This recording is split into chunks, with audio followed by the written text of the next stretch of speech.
Hey everybody, today we're going to talk about customer lifetime value. And a lot of people don't really understand what this is, but it's really simple. So we're going to go through it real quickly.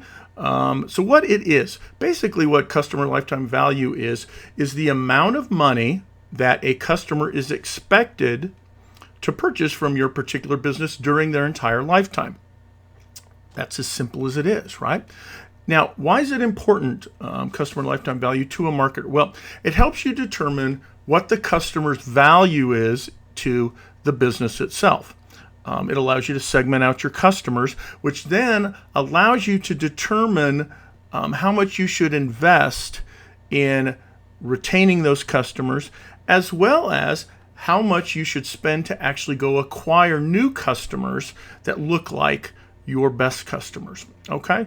It is something that the board of directors actually look at many times, because lifetime value can help you actually determine in a rudimentary way what your potential earnings are moving forward. If a average customer, tends to purchase 3 products a year, and the price point happens to be $100, you know that you can expect to get about $300 per year from your customer base, okay?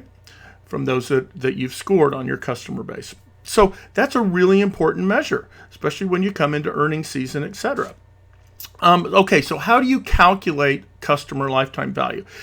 It isn't very hard, frankly. It's the average purchase price, okay, of a product that they've bought. An average purchase price times the number that they will buy from you that year, times the average length of your customer's relationship with the company itself. Okay, it's again. Let me give you an example of that to make it a little bit more real. Okay, so I just got a new pair of Nike running shoes. So you can see here, real nice little Nike running shoe, very colorful, so everybody can see me coming down the street running. Okay, so these shoes on average, when I buy a pair of Nike running shoes or workout shoes, is $150 per pair. Okay, we'll use that as kind of a general number. Now, I usually buy 3 pairs per year because I run through them pretty quickly on about every 4-month basis. Now, so I'm spending with Nike on a year an average of $450 a year.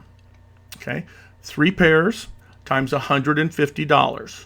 Now, I've been a customer of Nike's for well over 35 years, but let's just use 35 as the example. My lifetime value right now to Nike is $15,750. In other words, I've spent that amount of money with them during that time period. Now, they can actually kind of make an assumption, right, moving forward, that on average, I'm going to probably buy those 3 pairs of Nike running shoes or athletic shoes per year for X amount of years. Okay, pretty helpful measure. Now, how can you use customer lifetime value? Well, it'll help you determine how much you should invest to get additional customers, right?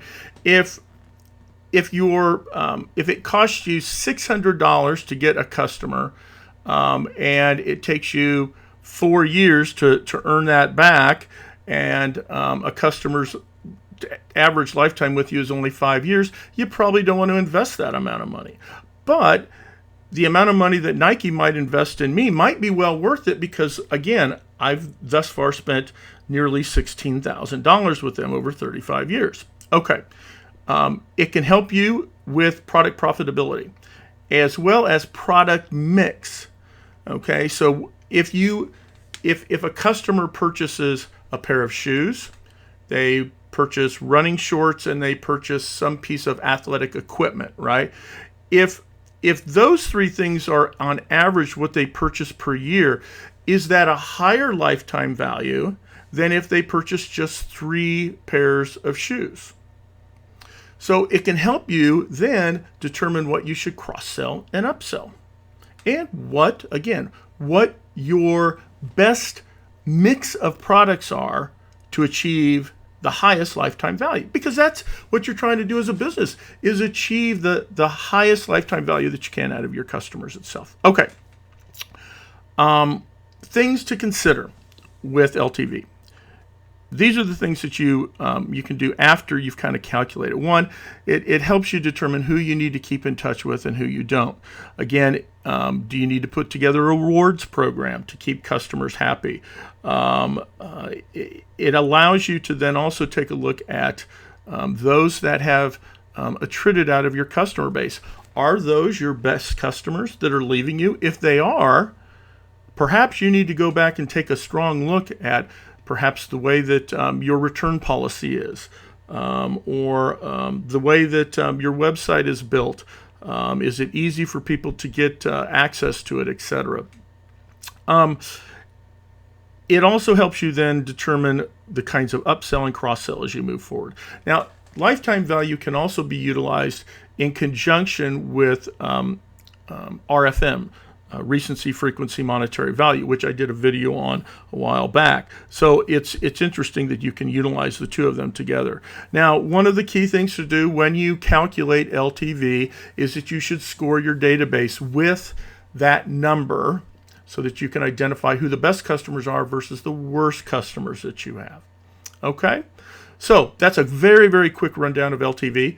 Again, I will include a really quick link to the diagram of how you actually calculate LTV.